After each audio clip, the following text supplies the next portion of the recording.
Hello students, कैसे हैं आप लोग। मेरा नाम संतन कुमार है और आज से हम लोग पावर सिस्टम स्टार्ट करेंगे। ठीक है, पावर सिस्टम अगर देखें हम लोग, power system is one of the most important subject in electrical engineering. कहीं पे भी आप देखेंगे किसी भी एग्जाम में 15 से 18% क्वेश्चन आप लोगों से पावर सिस्टम का पूछेगा। ठीक है, अब पावर सिस्टम में ये है कि हम चैप्टर का नाम क्या लिखवाए, आपको तो पता ही होगा सारे चैप्टर का नाम, उसमें टाइम वेस्ट हम नहीं करेंगे, है ना।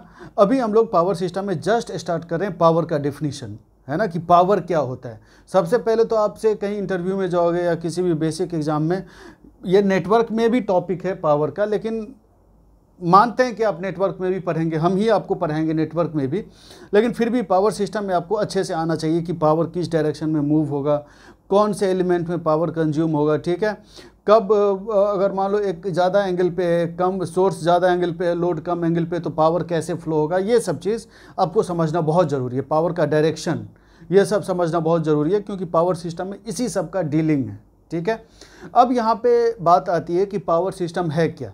तो पावर सिस्टम एक जो है ना, पावर के फ्लो का एनालिसिस करने का एक सब्जेक्ट है ना, कि पावर कैसे फ्लो होगा, कहाँ पे फॉल्ट हो सकता है, कहाँ पे अगर फॉल्ट है तो ठीक कैसे करेंगे, सिस्टम स्टेबल है या नहीं है ना। फिर उसके बाद ट्रांसमिशन लाइन क्या है, ट्रांसमिशन लाइन में पावर कैसे जाएगा, लेंथ कितना होना चाहिए, ट्रांसमिशन लाइन का क्लियरेंस कितना होना चाहिए ग्राउंड से, यही सब मतलब सब अगर मिला के देख लो तो पावर का फ्लो ही है। ठीक है, तो आपको बहुत अच्छे से पता होना चाहिए कि पावर क्या है। ठीक है, अब पावर में भी देखें तो इलेक्ट्रिकल पावर, पावर मतलब इलेक्ट्रिकल पावर की बात कर रहे हैं हम लोग यहाँ पे। ठीक है, तो पावर में भी देखेंगे तो दो टाइप का पावर आता है, active power and the second is reactive power. Active power के बारे में जानते होंगे आप लोग, जो कि सही में यूज़ होता है ना, सही में कंज्यूम होता है। मतलब जैसे ऐसा है ना कि कोई रेसिस्टेंस है, उसमें 10 वाट का पावर गया तो वो सही में लॉस हो गया, कंज्यूम हो गया, उसका यूज़ अब हम नहीं कर सकते सर्किट में। ठीक है, तो हम लोग लिखते हैं, डिफिनीशन लिखते हैं, है ना। आप बढ़िया से समझना ये चीज़, कॉपी पे लिखना सब कुछ डिफिनीशन, और पढ़ना अच्छे से। ठीक है, ये सब क्वेश्चन आप लोगों से पूछा जाएगा। तो ये है कि एक्टिव पावर का डिफिनीशन हम लोग क्या लिख सकते हैं कि विच इज कंज्यूम्ड। ठीक है, इस एक्चुअली मतलब कंज्यूम्ड, एक्चुअली मतलब ये क्या होता है ना, इसका एकदम बहुत सिंपल लैंग्वेज में हम आपको यहाँ पे बता रहे हैं। विच इज़ कंज्यूम्ड और यूज्ड एक्चुअली, सच में जिसका यूज़ होता है। ठीक है, उसको हम लोग एक्टिव पावर बोलते हैं। मतलब ऐसा है कि आप जैसे पंखा चल रहा है, ठीक है, अब पंखा चल रहा है तो पंखा जो ऐसे आप सोचना, इमेजिन करना या देख भी लेना जिस रूम में अगर बैठे होगे, तो पंखा अगर चल रहा है तो पंखा का जो शाफ्ट है बीच में, उस पर कोई टॉर्क लग रहा होगा तभी रोटेट हो रहा होगा पंखा, है कि नहीं। तो अब इस पर टॉर्क कैसे लगेगा, तो कोई ना कोई एक्टिव पावर होगा ना, एक्टिवली काम करेंगे ना हम लोग, सच में काम करेंगे। एक्टिव मतलब सच में काम करना। ठीक है, सच में काम करेंगे तभी तो वो पंखा रोटेट करेगा ना। तो जो पंखा को रोटेट करने के लिए जो पावर चाहिए वो कौन सा रहेगा, एक्टिव पावर, जो बाहर में दिखेगा आपको। ठीक है, समझ में आ गया। तो जैसे रेसिस्टेंस है, अब जैसे मान लो कि ऐसा करें हम, ये सर्किट आप मान के चलिए, ये रेसिस्टेंस है 2 ओम का है और 10 वोल्ट है, तो इसमें जो पावर जाएगा वो कितना रहेगा, आपको पता है V × I होता है ना। तो इसमें पावर अगर आप निकालेंगे तो कैसे निकालेंगे, या V²/R होता है, उतना हम डिटेल में नहीं जा रहे हैं, है ना। तो यहाँ पे रेसिस्टेंस में पावर कितना होगा, 100 मतलब 10^² मतलब 50 वाट। तो अब ये जो 50 वाट का पावर आएगा ना रेसिस्टेंस में, वो एक्चुअली में यूज़ होगा। ठीक है, चाहे मतलब यूज़ होगा कहने का मतलब लॉस हो जाएगा, ये यूज़ कर लिया 50 वाट का पावर, जैसे आप इसको 50 रुपये दो, ये खर्च कर दिया 50 रुपये, ठीक है, कहीं पे, इस टाइप का है ये। तो एक्टिव पावर आपको समझ में आ गया, है ना, वो जो कि सच में यूज़ होता है। ठीक है, पंखे का भी एग्जांपल दिया तो उससे रिलेट करना। ठीक है, जैसे आप मान लो कि टॉर्क लगा 50 न्यूटन मीटर का, ये समझ लो, तो उतना टॉर्क लग गया, वो मतलब उतना पावर लग गया, वो कभी रिकवर नहीं हो सकता, कभी आपको वापस नहीं मिल सकता वो। ठीक है, तो ये है एक्टिव पावर। सिमिलरली अगर आप देखेंगे रिएक्टिव पावर, तो रिएक्टिव पावर क्या है, रिएक्टिव पावर के बारे में लोगों को बहुत कन्फ्यूज़न है कि नहीं। बहुत लोग अलग अलग डिफिनीशन देते हैं, बहुत लोग बोलते हैं कि रिएक्टिव पावर जो है ना यूजलेस पावर है ना। तो ऐसा नहीं है, reactive power is very much useful power, in fact more useful than active power. Correct है, कैसे, तो रिएक्टिव पावर एक ऐसा पावर है जो कि एक्टिव पावर को फ्लो करने के लिए ज़रूरी है ना। नहीं समझ में आया कैसे, हम आपको बता रहे हैं। जैसे देखो पंखा चल रहा है, सपोज करो पंखा चल रहा है, अभी हम आपको बताएं कि अगर पंखा को चलाना है तो कुछ एक्टिव पावर लगाना होगा, सच में पावर लगाना होगा, तभी पंखा रोटेट करेगा, करेक्ट है। अब आप ये सोचो कि हम स्विच को ऑन नहीं किए, है ना, स्विच को ऑन नहीं किए और फिर हम ये उम्मीद करें कि पंखा चल जाए, चलेगा? नहीं चलेगा पंखा, है ना, स्विच को ऑन नहीं किए अभी।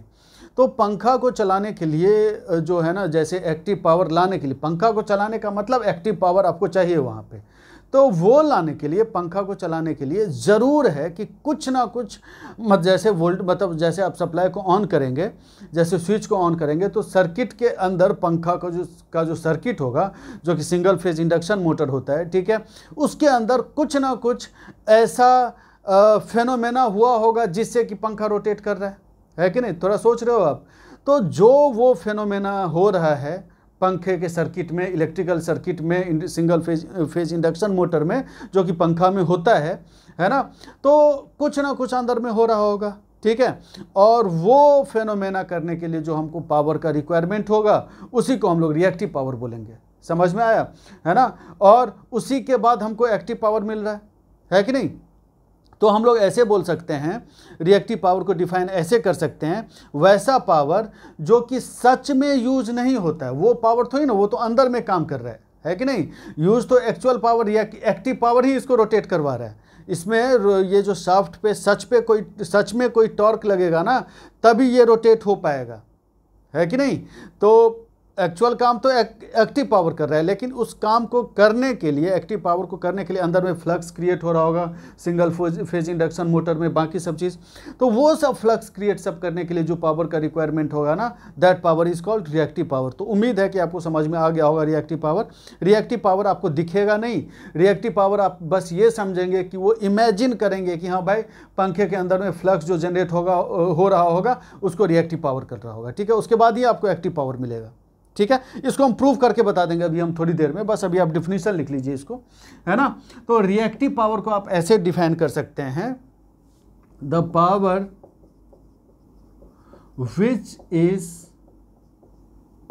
Which is not consumed directly, ठीक है, which is not consumed directly, ठीक है। रिएक्टिव पावर को आप ऐसे भी लिख सकते हैं, एक डिफिनीशन हम और भी बता रहे हैं इसके बारे में। ये सब चीज़ इतना डिटेल में हम लोग देख रहे हैं, कहीं पे नहीं है ये सब इतना डिफिनीशन, ठीक है। आप इसको हम ऐसे भी लिख सकते हैं, reactive power, it is a measure of energy flow, measure of energy flow, ठीक है, back and fourth from the source. ये नहीं समझ में आया होगा डिफिनीशन आपको, ठीक है। कोई बात नहीं, इसके बारे में हम आपको समझाएंगे, ठीक है। ये जो डिफिनीशन है इसके बारे में हम आपको थोड़ी देर में समझाएंगे, ठीक है। तो समझ में आ गया होगा एक्टिव और रिएक्टिव पावर का डिफिनीशन, तो समझ में आ गया होगा। एक्टिव पावर अब पंखे के एग्जांपल से दोनों समझ सकते हैं, ठीक है।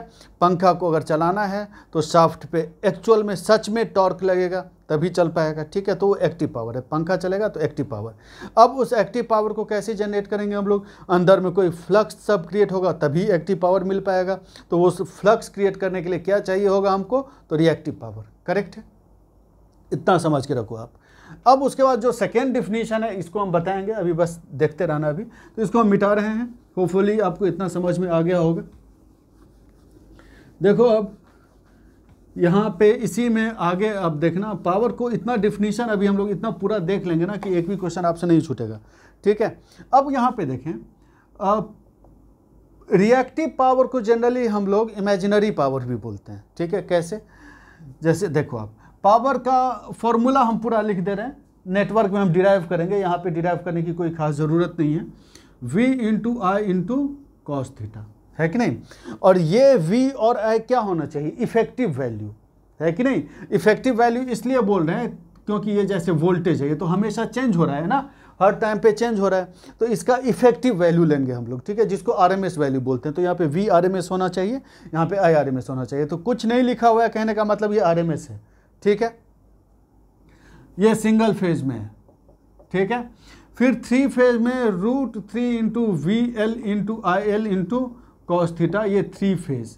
अब ये for star as well as for delta है ना, दोनों के लिए ये फॉर्मूला है ना, समझना। ऐसा कोई ज़रूरी नहीं कि आप इसको चेंज करो, यही फॉर्मूला आप दोनों के लिए लगा सकते हैं। स्टार कनेक्शन भी डेल्टा कनेक्शन भी 3 फेज पावर का यूज़ करते हैं हम लोग, 3 फेज सर्किट का यूज़ करते हैं ट्रांसमिशन के लिए, पता होगा आपको, है ना, ध्यान में रखना, ठीक है। और क्यों 3 फेज का यूज़ करते हैं, 2 फेज का क्यों नहीं यूज़ करते, इसके लिए दूसरा वीडियो हम बनाए हुए देखना, लेक्चर नंबर 2, ठीक है। अब उसके बाद रिएक्टिव पावर अगर देखें हम लोग, तो रिएक्टिव पावर क्या है, V into I into sine theta.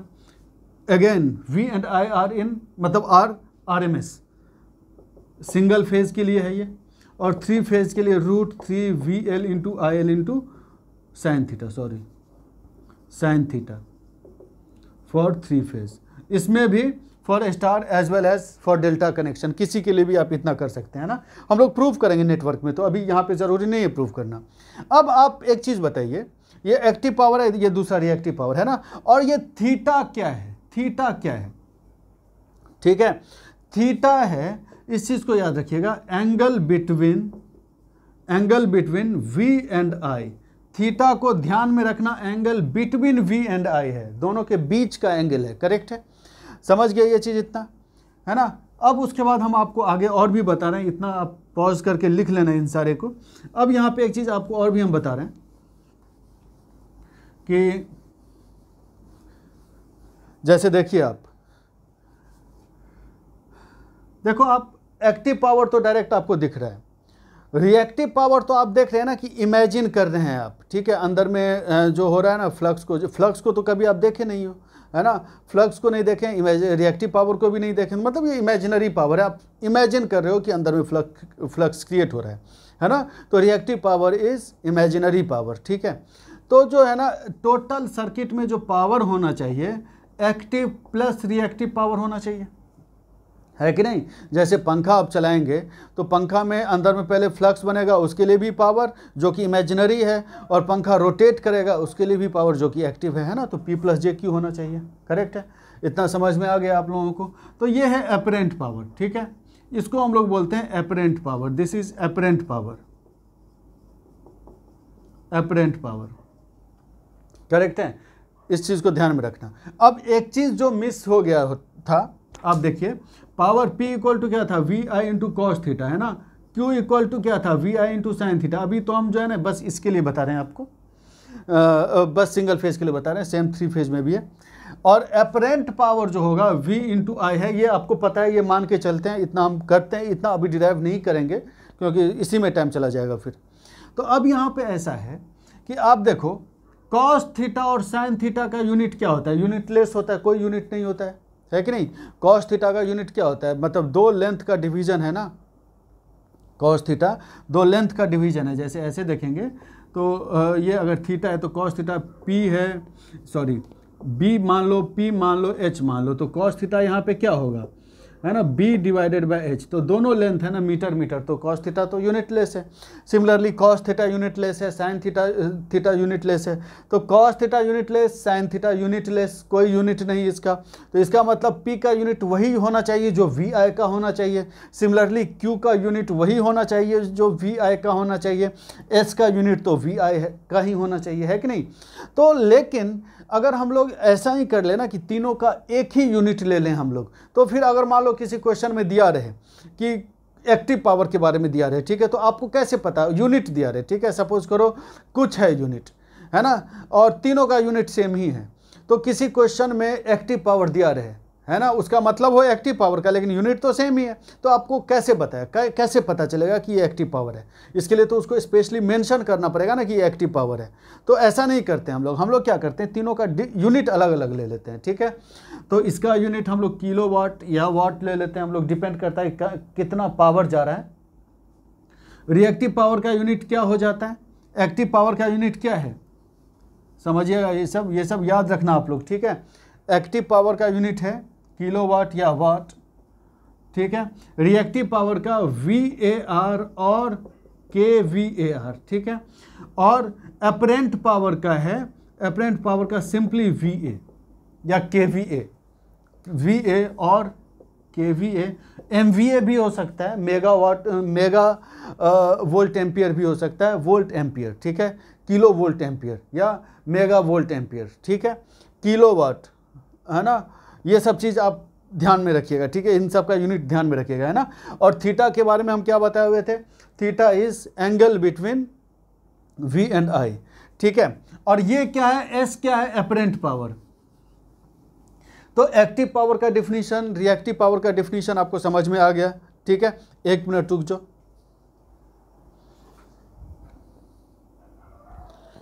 ठीक है। तो एक्टिव पावर, रिएक्टिव पावर का डिफिनीशन आपको समझ में आ गया होपफुली, ठीक है। अब आगे देखिए, आपसे ये पूछता है जनरली कि पावर फैक्टर का डिफिनीशन आप बताओ, ठीक है। कॉस थीटा, कॉस थीटा क्या था, पावर फैक्टर था, ठीक है। तो कॉस थीटा जो है, देखो मतलब जैसे, एक मिनट रुक जाओ आप, या चलो हम आपको बता ही रहे हैं। देखो P इक्वल टू क्या था, V into I into cos theta. तो ये जो कॉस थीटा, इसको पावर फैक्टर है। इसको पावर फैक्टर क्यों बोलते हैं, उसका हम रीज़न आपको बता रहे हैं। This is power factor. Cos theta क्या है, पावर फैक्टर। तो कॉस थीटा को हम लोग लिखते हैं, ये इसको आप लोग P divided by V into I लिख सकते हैं।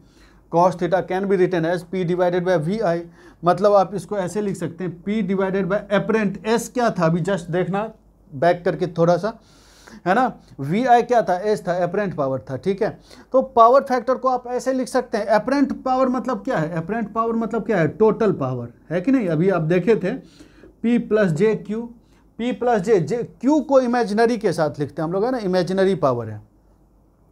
तो ये क्या है कि एक्टिव पावर जो सच में काम करेगा, S क्या है, रिएक्टिव, मतलब reactive plus active, total power, है ना। तो कॉस थीटा एक फैक्टर है जो कि आपको बताता है कि टोटल पावर में से कितना पावर एक्टिवली काम किया है कि नहीं। देख रहे हैं ना ये चीज़, जैसे 3/4 है, इसका मतलब क्या है, 4 में से 3, यही है ना। 3/4 कहने का मतलब 4 में से 3। सिमिलरली P/S कहने का मतलब क्या है, P मतलब S में से P, है ना, इतना फैक्टर एक्टिवली काम कर रहा है। तो इसीलिए, क्योंकि आपको ये बता रहा है, P/S आपको ये बता रहा है कि out of total power S इतना फैक्टर एक्टिवली काम कर रहा है, इसीलिए this cos theta is called power factor. अब पावर फैक्टर का डिफिनीशन लिख लेना आप लोग। Power factor, A factor which says, मतलब एक फैक्टर जो बताता है हमको how much factor is actively used, है ना, how much factor is actively use. तो आप कहीं अच्छे इंटरव्यू में जाओगे ना, तो आप लोगों से ये पूछता है कि आप बिना वोल्टेज, बिना करंट, बिना किसी चीज़ का नाम लिए हुए आप पावर फैक्टर को डिफाइन करो, तो आप ऐसे डिफाइन करेंगे, ठीक है। ये फैक्टर क्यों है, कॉस थीटा को हम लोग फैक्टर क्यों बोलते हैं, समझ में आ गया। ये फैक्टर क्यों है, मतलब टोटल में से कितना यूज़ होगा, ये कितना फैक्टर यूज़ होगा। उम्मीद है कि आपको इतना समझ में आ गया होगा, ठीक है। अब एक चीज़ हम तुमको बता रहे हैं, ये तो हो गया। अब जैसे सर्किट है, इलेक्ट्रिकल सर्किट है, खैर चलो उस पर हम लोग आएंगे। अभी आप आगे देखिए कि ये नॉर्मल था। अब आप ये देखिए, एक एग्जांपल हम लेते हैं, तो एग्जांपल से आपको अच्छे से समझ में आएगा, ठीक है। सपोज करिए V इक्वल टू है 20 एंगल 60 डिग्री और I इक्वल टू है 5 एंगल 15 डिग्री, ठीक है, इतना मान लीजिए। तो अगर देखें आप, सपोज करिए ये रेफरेंस है, तो 0 डिग्री, रेफरेंस मतलब 0, देख रहे हैं ना। 20 एंगल 60 डिग्री है ना, तो 60 डिग्री मतलब इधर चला जाएगा, ये 20 60 डिग्री पे है ये। और फिर 5 एंगल 15 डिग्री, तो ये कहाँ पे है, 5, तो मतलब ये कहाँ पे, 15 डिग्री पे, करेक्ट है। तो इन दोनों के बीच का एंगल कितना है, 45 डिग्री, करेक्ट।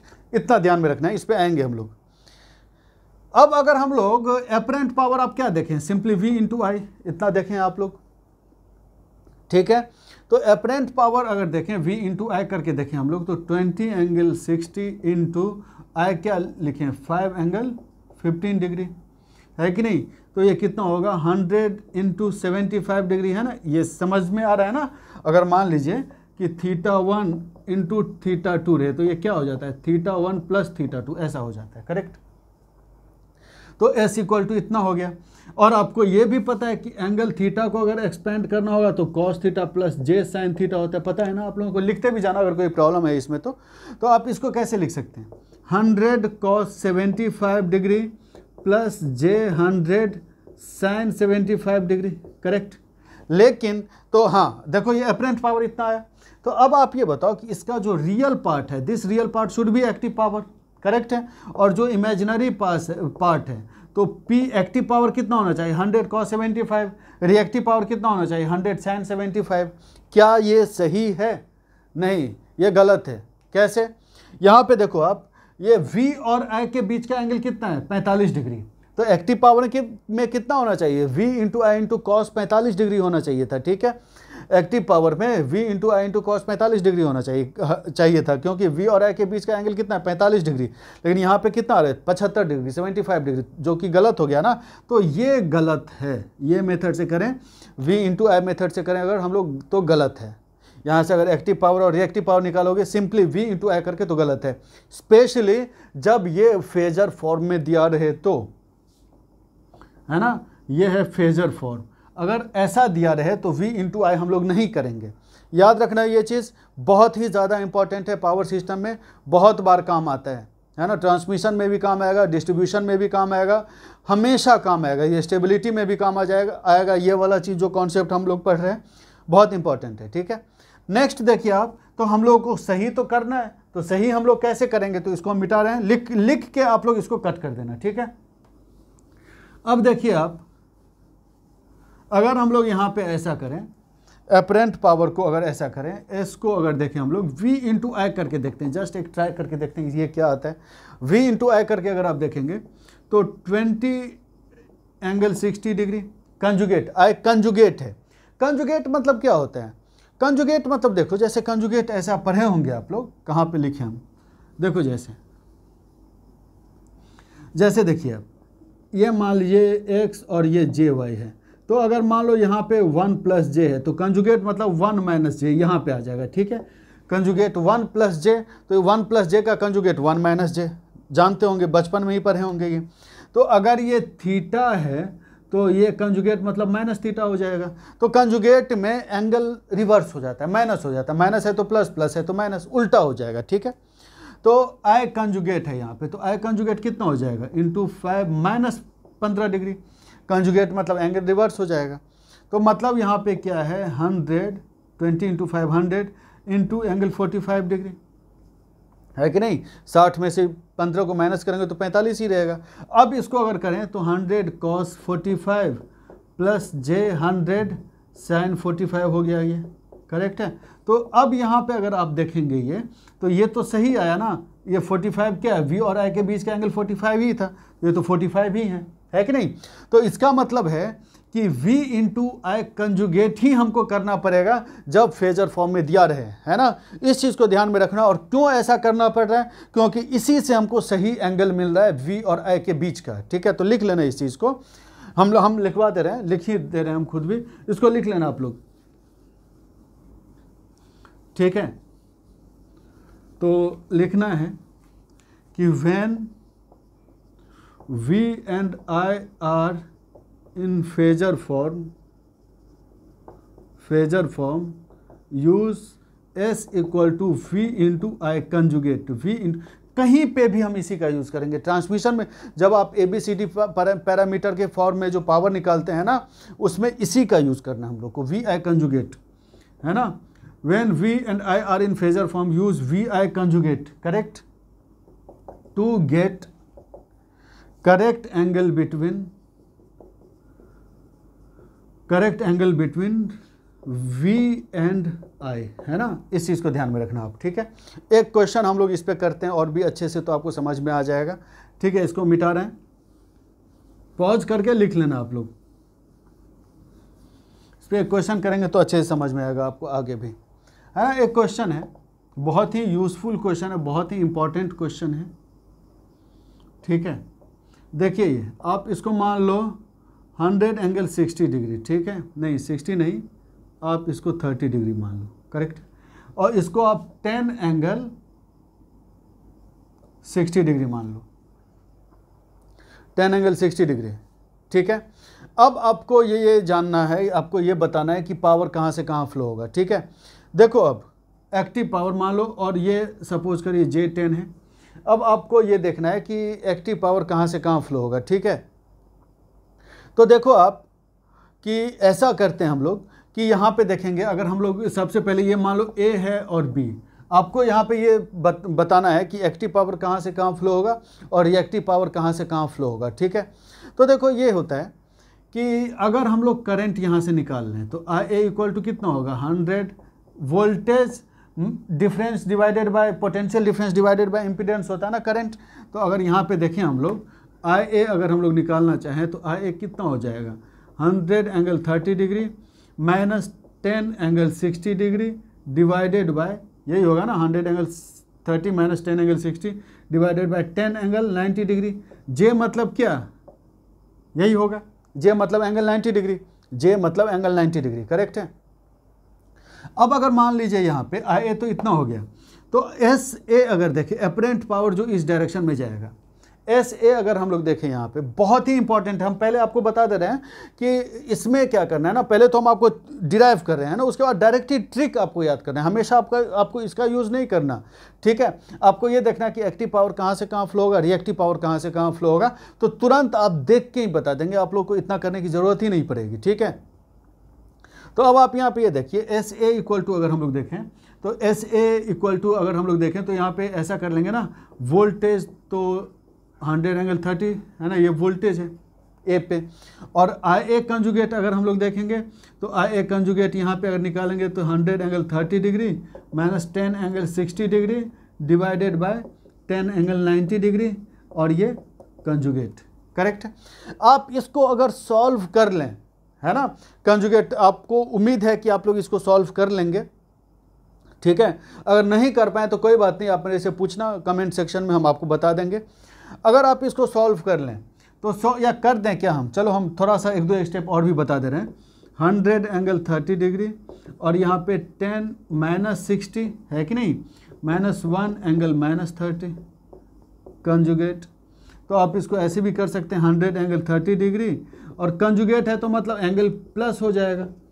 कंजुगेट मतलब हम बताए हुए थे थोड़ी देर पहले, मतलब जो माइनस है वो प्लस हो जाएगा, तो माइनस 1 एंगल 30 है कि नहीं।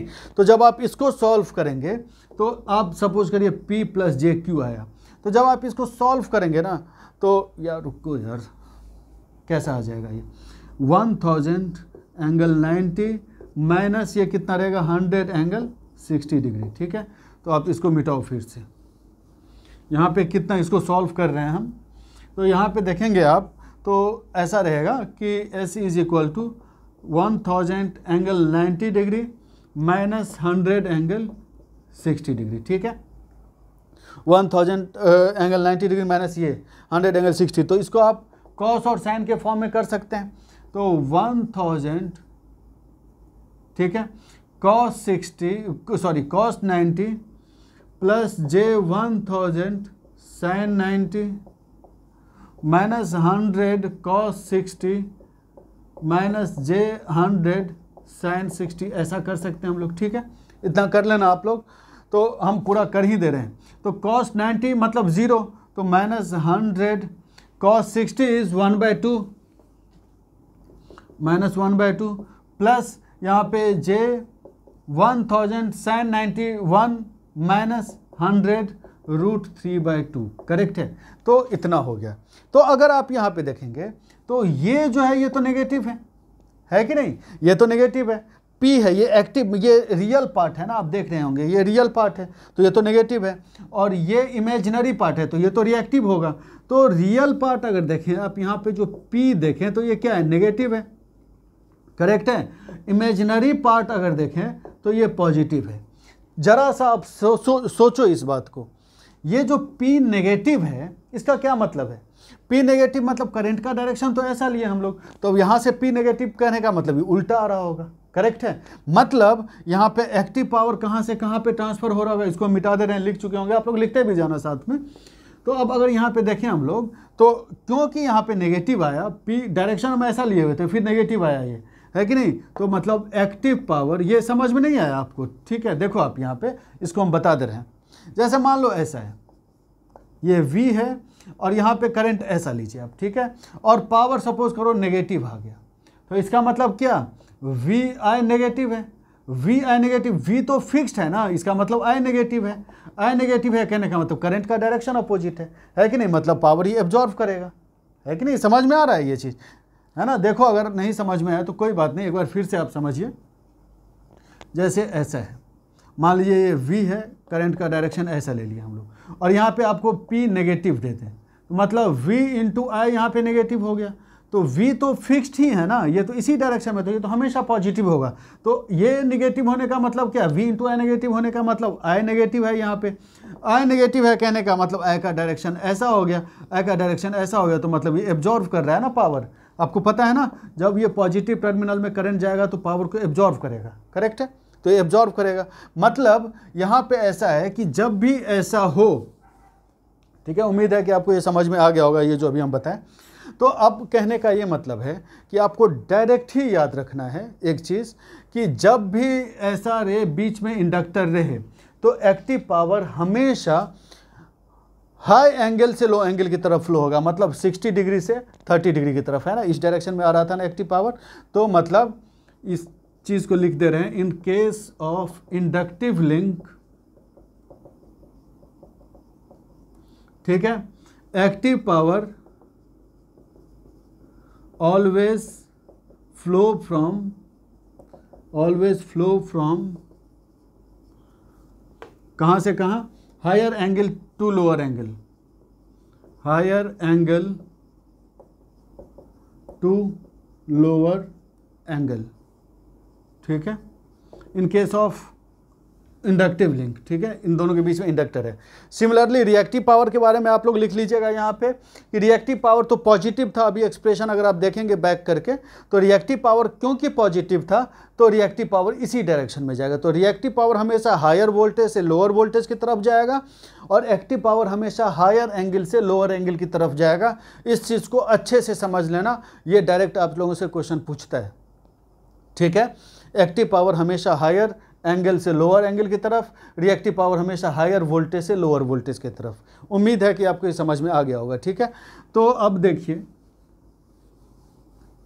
है ना, ये सब काम आएगा पावर सिस्टम में। पूछता है आप लोगों से पावर सिस्टम में ये क्वेश्चन, एक जैसे क्वेश्चन पूछा हुआ था कि J0.1 यहाँ पे 1 एंगल थीटा, ठीक है, यहाँ पे 2 एंगल 30 मतलब 0 डिग्री, ठीक है।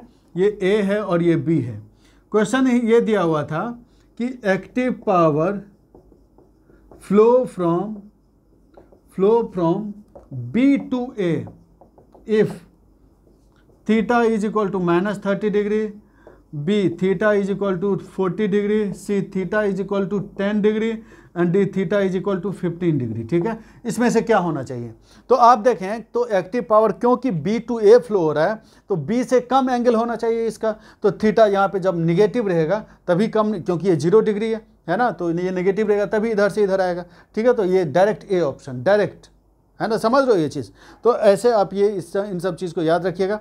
अब एक चीज़ हम आपको बता रहे हैं, ठीक है, एक चीज़ ध्यान देना आप लोग कि हम आपको बताए थे कि reactive power is used to generate flux, है कि नहीं।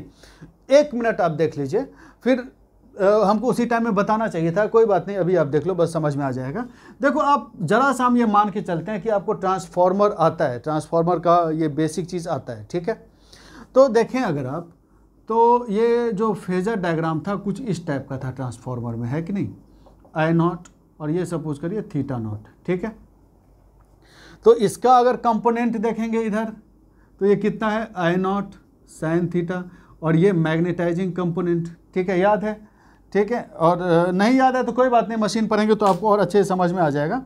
यहाँ पे देखेंगे ये, तो ये कितना रहेगा, I0 cos थीटा, इसको हम लोग कोर लॉस कंपोनेंट बोलते हैं, करेक्ट है।